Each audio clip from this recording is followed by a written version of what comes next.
Ndongoi ya DCP Rigathi Gachagua niwatula muti President William Ruto kwa kila wakita kuliliila sivitali wa Nairobi Hospital aimukulya kuwekana na mutu usu aina ni akuye Nakuru. Gachagua niwatavya musumbi Ruto ethiwa na wendi wa kwailya masivitali ambiie kwailya sivitali munene wa Kenyatta aimutula muti kwa wendi mwingi kwi mali ya mwennethi. Susan Kavili ena mauvo.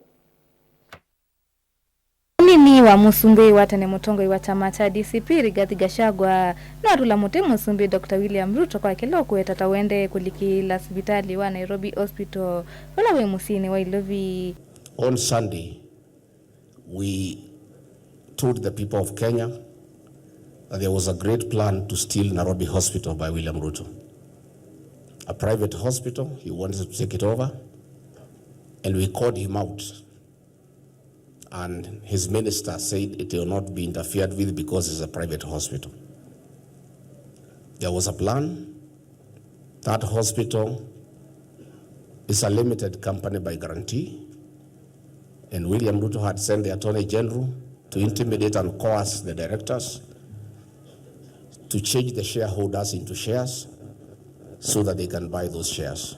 Gachagua ekule musumbi Ruto kweka kuliliila sivitali olani wa kimbene na kiedhwa no kwenda kwa ile sivitali ambiie na sivitali wa Kenyatta National Hospital ulo kwasya wende na hii. Sasa Ruto anasema ati alikuwa anaigilia Nairobi Hospital isiporwe, and as president he will not allow the hospital to get destroyed.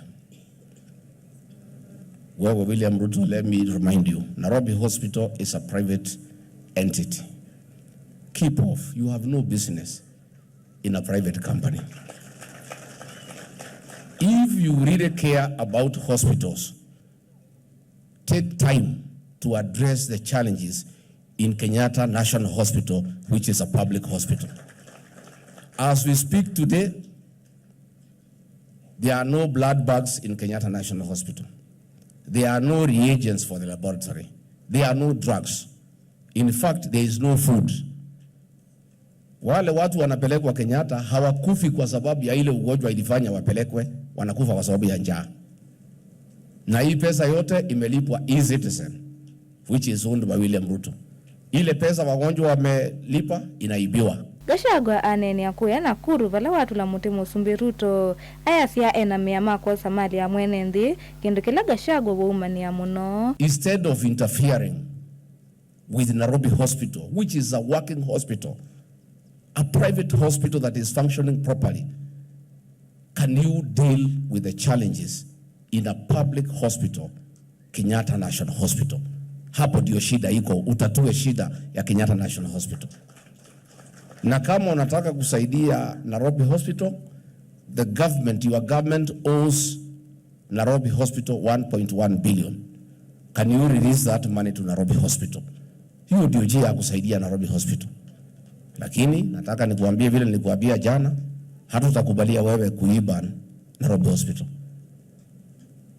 Because vile unaenda, tukikubalia uibe Nairobi Hospital, utakuja kuiba Live in Home. Na hatutaki tufike hapo. Nilivoti ya vilingi wa mauvo, nitwa Susan Kavili.